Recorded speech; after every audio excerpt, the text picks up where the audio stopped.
గజం భూమి కేవలం 5,500 రూపాయలతో 135 గజాల భూమి కేవలం 7 లక్షలు మాత్రమే. నమస్కారం గురూజీ.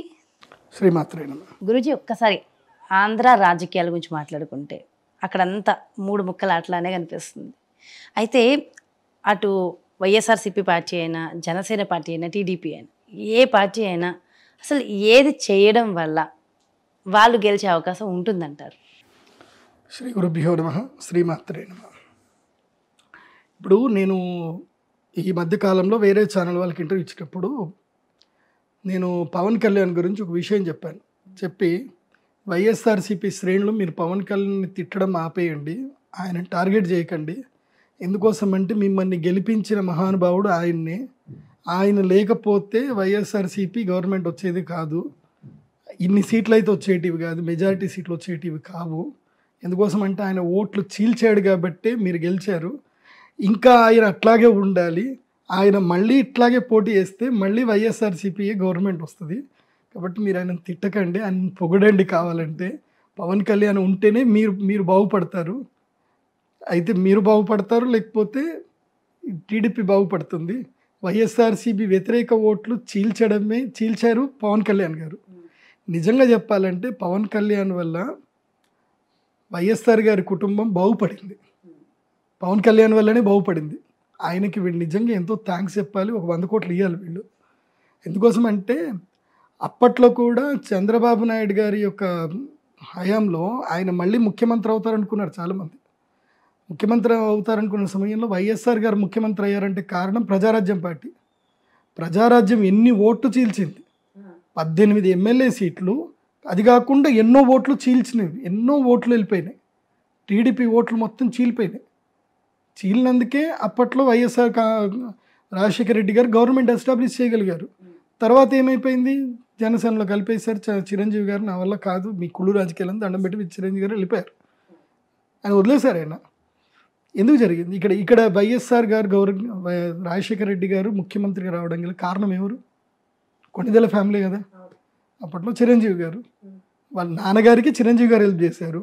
అప్పుడు పవన్ కళ్యాణ్ గారు కూడా హెల్ప్ చేశారు, ఆయనే కదా మాట్లాడి చేశారు. మళ్ళీ నెక్స్ట్ వైఎస్ఆర్సీపీ గవర్నమెంట్ రావడానికి హెల్ప్ చేసింది ఎవరు? ఓట్లు చీల్చి పవన్ కళ్యాణ్ గారే. పవన్ కళ్యాణ్ గారు ఓటు చీల్చకపోతే ఏదో ఒక తర్జన భర్జన అవుతుండే. ఎందుకోసమంటే 2 ముక్కలాట ఉంటుండే. ఇది 3 ముక్కలాట అయిపోయేసరికి ఓట్లు మొత్తం చీలిపోయి దాదాపుగా 17% ఓట్లు పవన్ కళ్యాణ్ గారికి పడ్డాయి. అన్ని ఓట్లు పవన్ కళ్యాణ్ గారు పడ్డప్పుడు ఆ ఓట్లని వేస్ట్ అయినట్టే కదా. ఓట్లు వేస్ట్ అయిపోతే ఎట్లాగా? ఓటు ఎప్పుడు వేస్ట్ కాకూడదు. అయితే నోటా కన్నా పోవాలి, లేకపోతే పడేటోడికి పడాలి. పడలే కదా. ఇప్పుడు కర్ణాటకలో బీజేపీ ఓడిపోవడానికి కూడా కారణం అదే, ఓట్లు చీల్చాయి. జేడీఎస్ ఓట్లు చీల్చింది. మన బళ్ళారి నుంచి ఈయన పేరుంది గాలి జనార్దన్ రెడ్డి గారు ఓట్లు చీల్చారు. ఇంకా చాలామంది వీళ్ళు ఓట్లు చీల్చారు. ఎవరు? స్వతంత్ర అభ్యర్థులు ఎంతోమంది ఓట్లు చీల్చారు. ఈ ఓట్లు చీల్చడం వల్ల గెలిచే వాళ్ళే ఎక్కువగా ఉంటారు. నెగిటివ్ ఓట్స్ పడతాయి చాలామందికి. కర్ణాటకలో అదే జరిగింది. బీజేపీ ఎంతో మైల్యూట్గా ఓడిపోయింది. 58 స్థానాల్లో జస్ట్ 6,000 8,000 ఓట్ల తేడాతో ఓడిపోయింది. ఎందుకు ఓడిపోయింది అని అంటే బికాజ్ ఇదే రాజకీయ తంత్రం. అంటే ఉదాహరణకి పలానా కాలనీ నుంచి మనకు ఓట్లు పడవంటే ఏం చేస్తారంటే ఆ కాలనీలో ఉండే ఒక వ్యక్తిని వీళ్ళే ఎంచుకుంటారు. ఎంచుకొని అరే ఈ కాలనీలో ఓట్లన్నీ కూడా నీదికి పైటట్టు చేసుకొని వీళ్ళకి డబ్బులు ఇస్తారు. వాడు స్వతంత్ర అభ్యర్థి అయ్యి వాళ్ళ చుట్టాలని చెప్పి బుట్టాలని చెప్పి దాదాపు ఒక 10,000 ఓట్లు వీళ్ళు లాగేస్తాడు. అలా 10,000 ఓట్లు వీళ్ళు లాగేస్తారు. ఇదే రాజకీయ తంత్రం అంటే. ఓకే, మరి ఇప్పుడు ఆంధ్రాలో పవన్ కళ్యాణ్ గారు ఒకవేళ సీఎం అవ్వాలి, గెలవాలి అంటే మరి ఏం చేయాలి? వన్ థింగ్, ఫస్ట్ వైఎస్ఆర్సీపీ గురించి చెప్తా. వైఎస్ఆర్సీపీ నిజంగా పేదల ప్రభుత్వం అయిపోయిందండి. ఎందుకోసం అంటే పేద ప్రభుత్వం ఎందుకైంది అని చెప్తానండి. ఒకప్పుడు విజయవాడకి నేను 2009లో పోయినప్పుడు విజయవాడలో ఏదైనా స్థలం కొందామంటే హైదరాబాద్లో స్థలం కన్నా విజయవాడలో స్థలం ధర ఎక్కువ. అసలు విజయవాడలో స్థలం కొనాలి అని అంటే దడదడలాడిపోయేది. విశాఖపట్నంలో స్థలం కొనాలంటే దడదడలాడిపోయేది. ఇప్పుడు నేను విశాఖపట్నంలో వెళ్ళి స్థలం కొనొచ్చు, విజయవాడలో స్థలం కొనొచ్చు, గుంటూరులో కొనొచ్చు, నెల్లూరులో కొనొచ్చు. ఎక్కడికి వెళ్ళినా స్థలాల ధరలు చాలా తగ్గిపోయాయి. పేదలు భూమిని కొనుక్కునే స్థాయికి వచ్చారు. ఇప్పుడు పేదలు భూములు కొనుక్కోగలుగుతున్నారు. కాబట్టి పేదల ప్రభుత్వం అది వైఎస్ఆర్సీపీ గవర్నమెంట్. నిజంగా చెప్పాలంటే పేదల ప్రభుత్వం అది. కాబట్టి మాస్ ఓట్లు గ్యారంటీగా వైఎస్ఆర్సీపీ పడతాయి. కాకపోతే ఏంటంటే క్లాస్ ఓట్లు కొంచెం కొట్టడానికి ఏంటంటే ఇంకొన్ని పనులు చేస్తే వైఎస్ఆర్సీపీకి నెక్స్ట్ గవర్నమెంట్ ఖాయం. ఆ పని చేస్తే మాస్ అయితే కొట్టేశారు ఆయన. బికాజ్ వాలంటరీ, ప్రతి ఒక్క వాలంటరీ చేతిలో 100 ఓట్లు ఉన్నాయి. ఆ వాలంటరీ 100 ఓట్లు వేయించగలుగుతారు. జగన్మోహన్ రెడ్డి గారు మహా అపర చాణక్యుడు. ఆయనతో ఉండేటువంటి వాడు కూడా చాలా అద్భుతమైన తెలివితేటలతో పనిచేస్తున్నారు.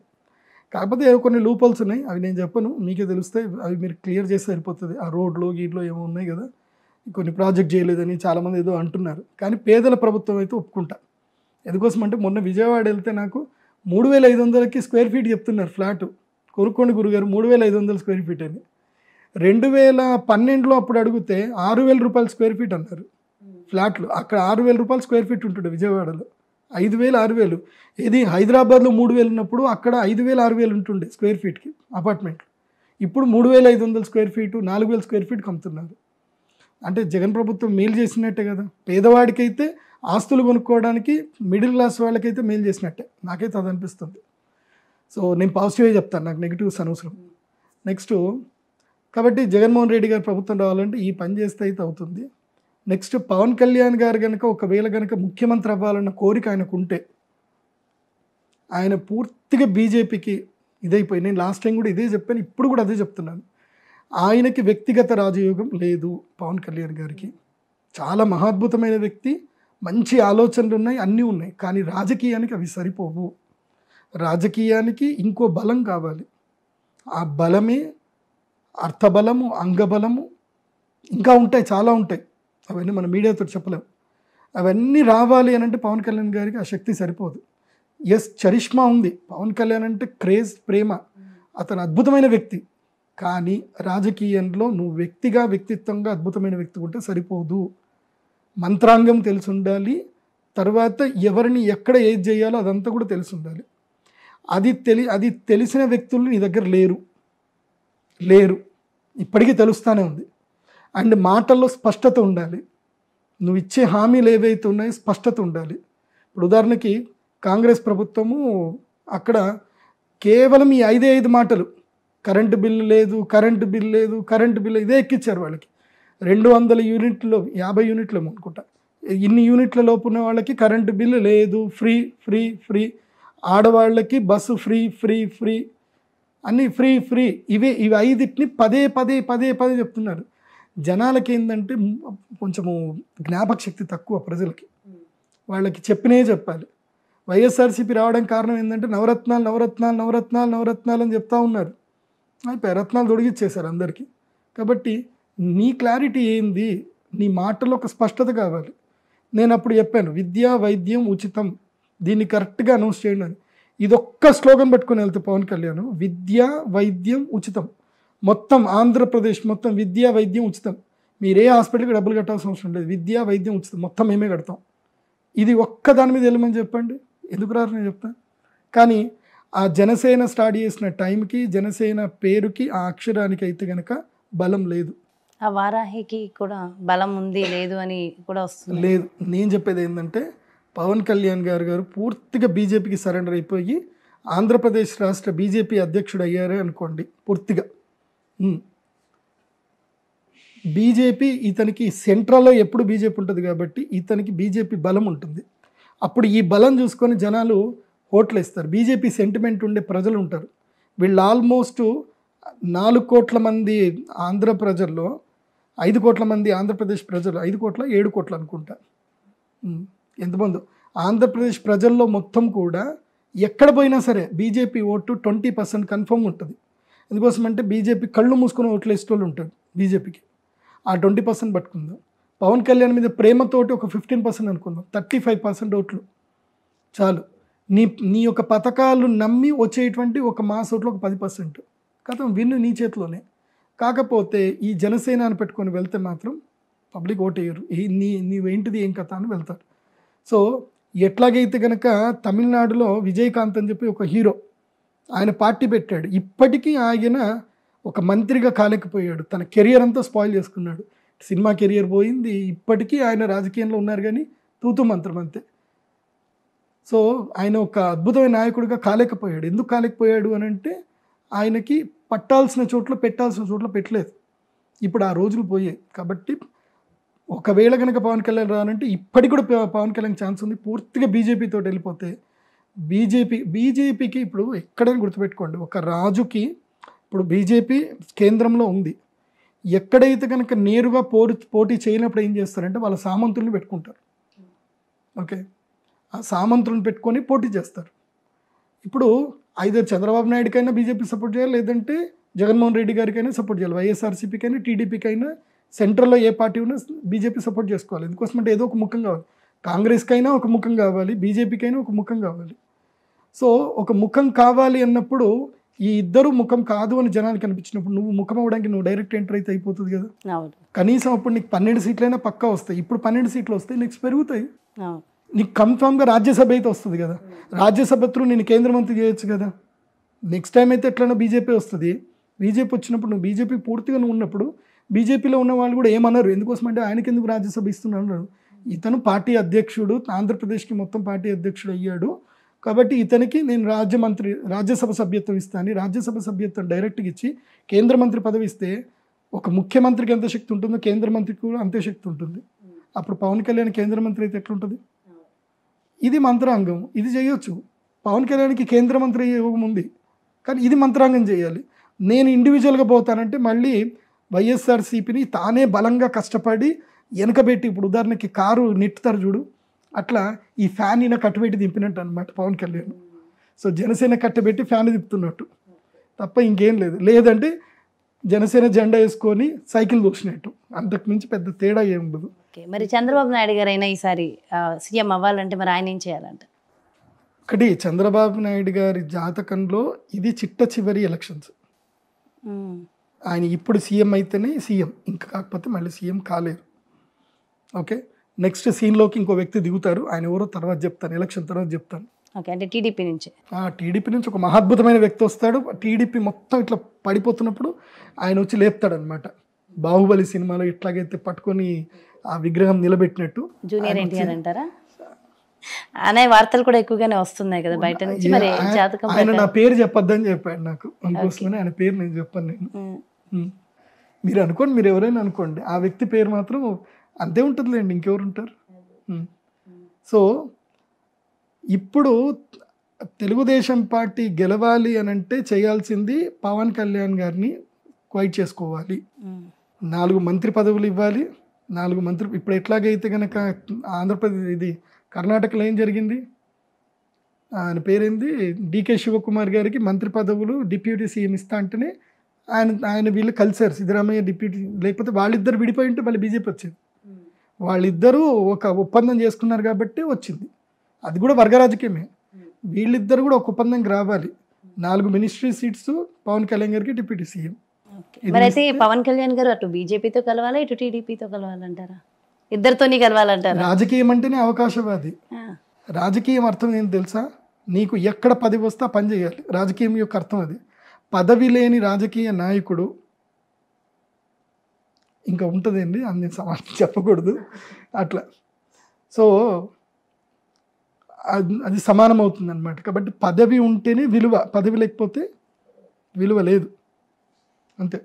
సో పదవి రావడానికి నువ్వు ఏదైనా చతురత చేయొచ్చు. కాబట్టి 4 కానీ లేదంటే 2 మినిస్ట్రీస్ ఒక డిప్యూటీ సీఎం, 2 మినిస్ట్రీస్ ఒక డిప్యూటీ సీఎం అడుక్కొని అయితే పవన్ కళ్యాణ్ గారు దీంతో జాయిన్ అయిపోయి ఒక 14-15 ఎమ్మెల్యే సీట్లు తీసుకున్నా సరిపోతుంది. కానీ దానివల్ల పెద్దగా అయితే పవన్ కళ్యాణ్ గారికి పెద్దగా యోగమేం లేదు, దానివల్ల అబాస్పాలు అవుతారు తప్ప పెద్దగా ఏం లేదు. సో ఈయనైతే పవన్ కళ్యాణ్ గారిని అయితే చేసుకోవాలి.